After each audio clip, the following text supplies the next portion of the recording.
والحب ذو العصف والريحان فبأي آلاء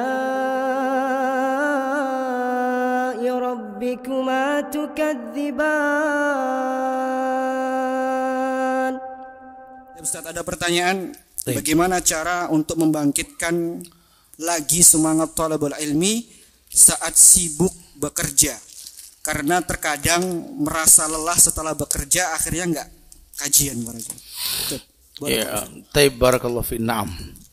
Ya, ini yang kita maksudkan ini ya. Salah satu yang kita maksudkan itu. Kenapa? Karena dunia ini membuat kita lupa bahwa kita disuruh berbekal. Wa tazawwadu fa inna khairaz zadi taqwa.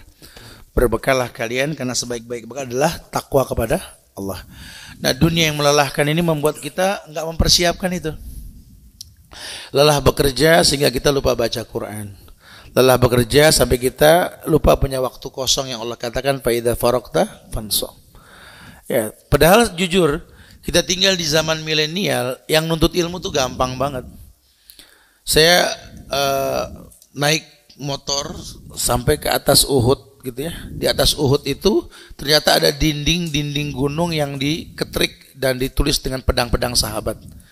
Dulu mereka kalau wahyu turun, mereka tulis dengan pedang mereka di dinding gunung ketika mereka ribat menjaga di perbatasan.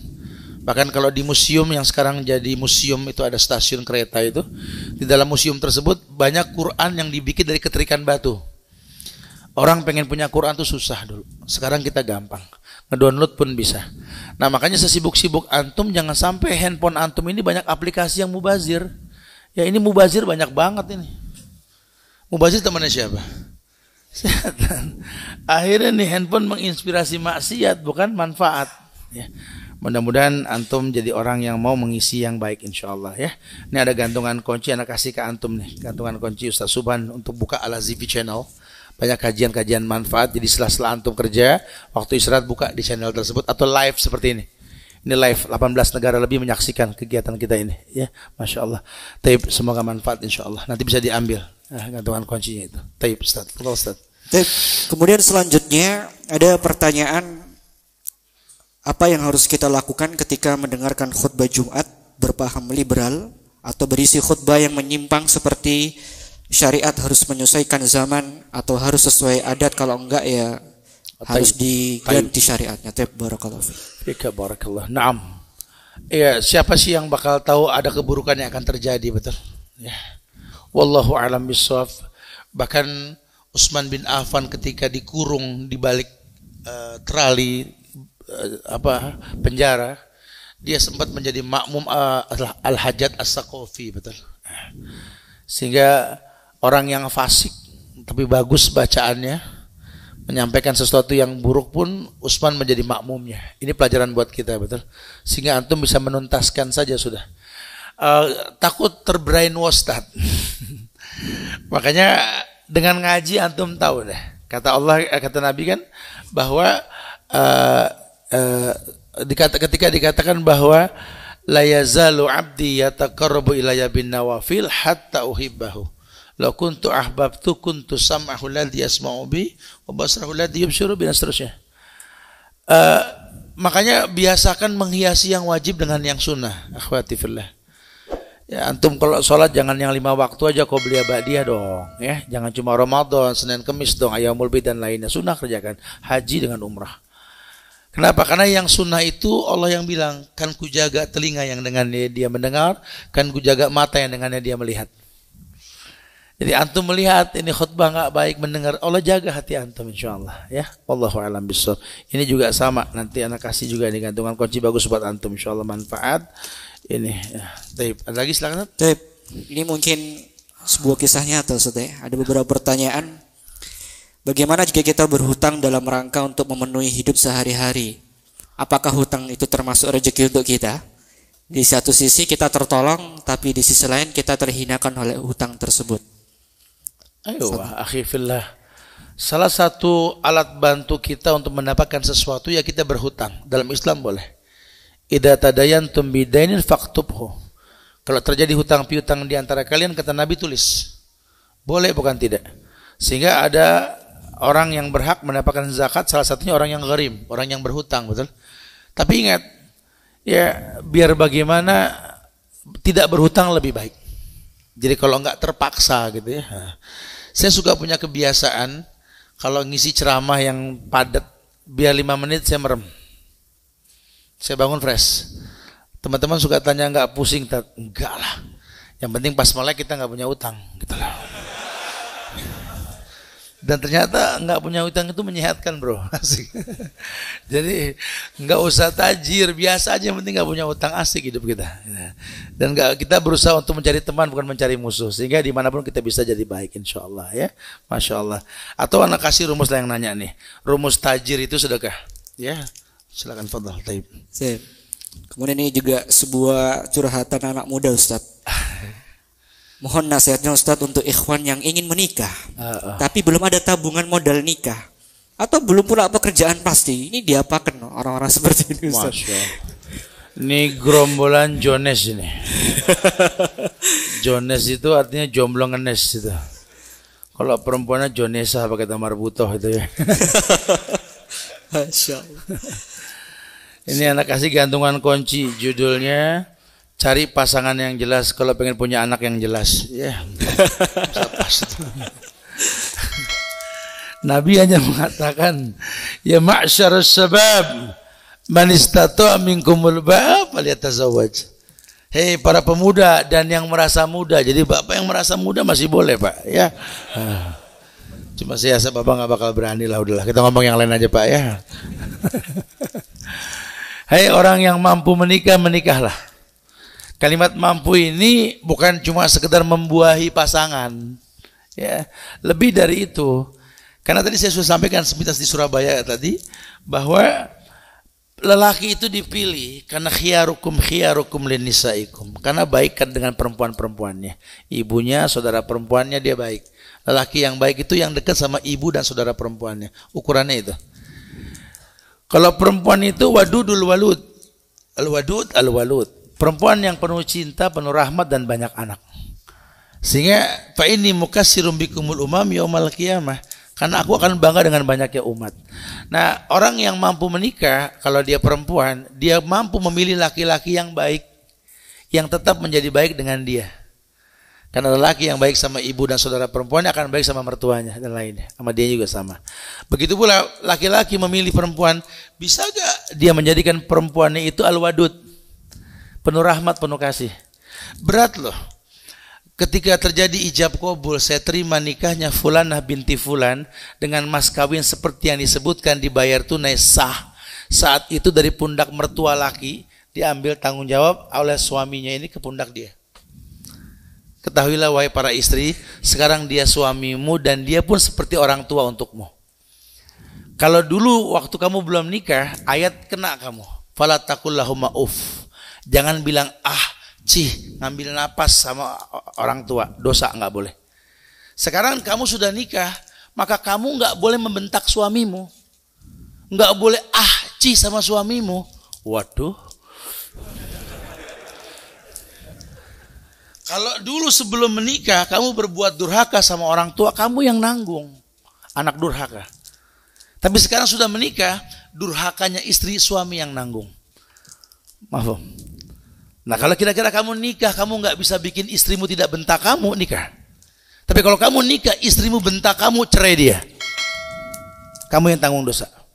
Dalam sebuah riwayat, terhalang rezeki seorang laki-laki karena nggak berani menceraikan istri yang berbuat durhaka. Masya Allah. Jadi panjang nih, kayak kita kudu daurah pranikah nih kalau begini gitu. Iya, nggak main-main. Waduh, antum dulu dia durhaka, dia tanggung dosa sama orang tua. Sekarang durhaka sama suami. Makanya ketika ijab kabul, aras tuh bergetar. Malaikat menangis ngelihat laki-laki ini berani tanggung jawab sama dosa istrinya. Kenapa? Karena setiap istri berbuat dosa, suami yang nanggung. Istri berbuat apa saja tenang, suami yang nanggung. Asik ini gitu loh. Nah sekarang kalau suami nanggung dosa terus pada bisa buka sorga. Panjang bahasannya, hati-hati. Gak main-main masalah rumah tangga ini. Ya makanya harus tegas. Antum harus betul-betul bisa menjadi imam dalam rumah tangga.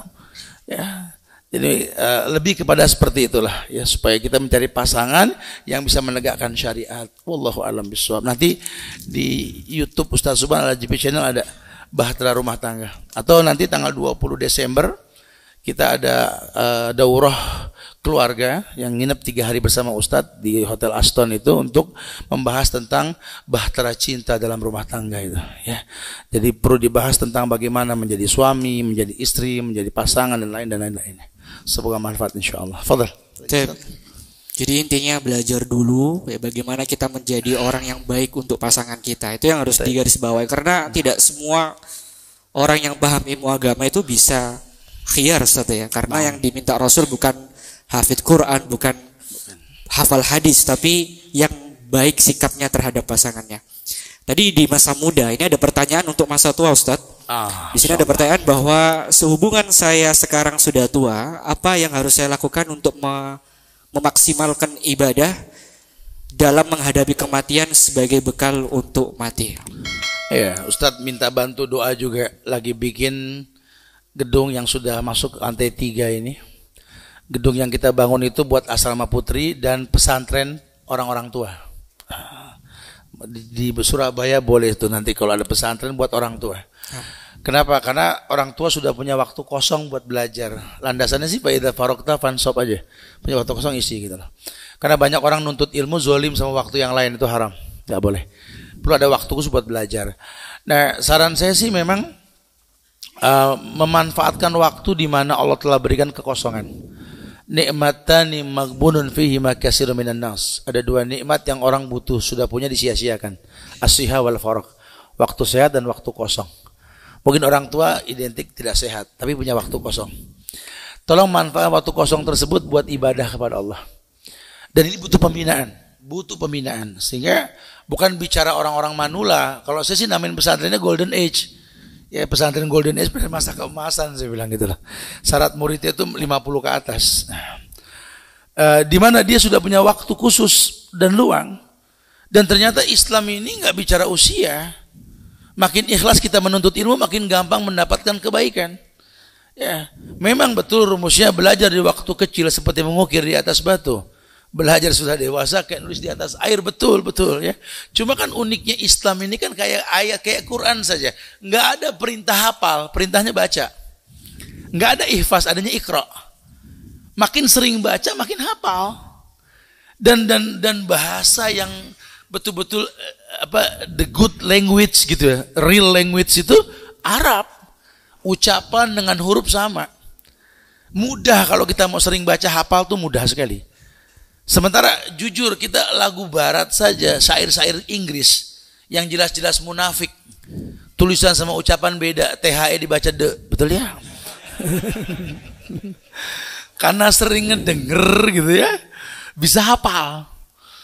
Lah bagi Quran, kita kalau sering baca, sering berjamaah dengan imam, itu terbiasa dengar hafal nanti. Baru kita merasakan indahnya tahajud, indahnya tarawih nanti. Afdhalu sholatul lail tulal qiyam. Salat tarawih, salat malam yang paling afdal, yang paling lama berdiri. Kita di belakang imam baca panjang tuh enak. Kayak dengerin Sohibul Hikayat gitu. Karena kitanya hafal. Ya walaupun kita nggak hafal, kita pernah dengar lah, atau kita paham yang dibaca, paling tidak begitu. Ini kan yang bahaya kalau kita ngaji males. Sholat di belakang imam yang 1 juz, waduh, yang ada ngibah imam betul. Imam baca panjangan dikit, hatinya ngomong, ya Allah berhenti di mana nih ayat gitu ya, karena nggak paham. Ya itu aja dulu kali Ustaz, semoga manfaat insyaallah. Wallahu a'lam bishawab. Naam. Tadi ada sebuah kalimat yang sangat bagus sekali, bahwa ketika kita mengajarkan sebuah keikhlasan dalam menuntut ilmu agama, maka akan berbuah sebuah kebaikan. Maka dari itu, seperti yang kami sampaikan tadi pagi di Perak, bahwa ikhlas adalah poin paling utama di dalam menuntut ilmu agama.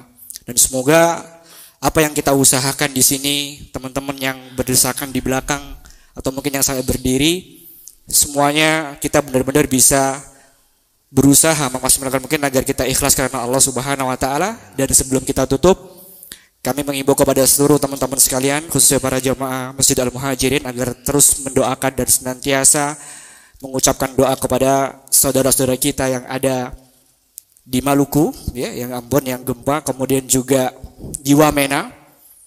Saya ulang lagi ceritanya nggak, Ustaz ya? Jadi beliau ini ada ma'had, Ustaz ya, di sana ya. Iya. Ada ma'had di sana, dapat cerita bahwa orang salat subuh, Ustaz ya. Salat subuh, Allahu Akbar, dipenggal kemana dari belakang. Ini yang ada di Wamena.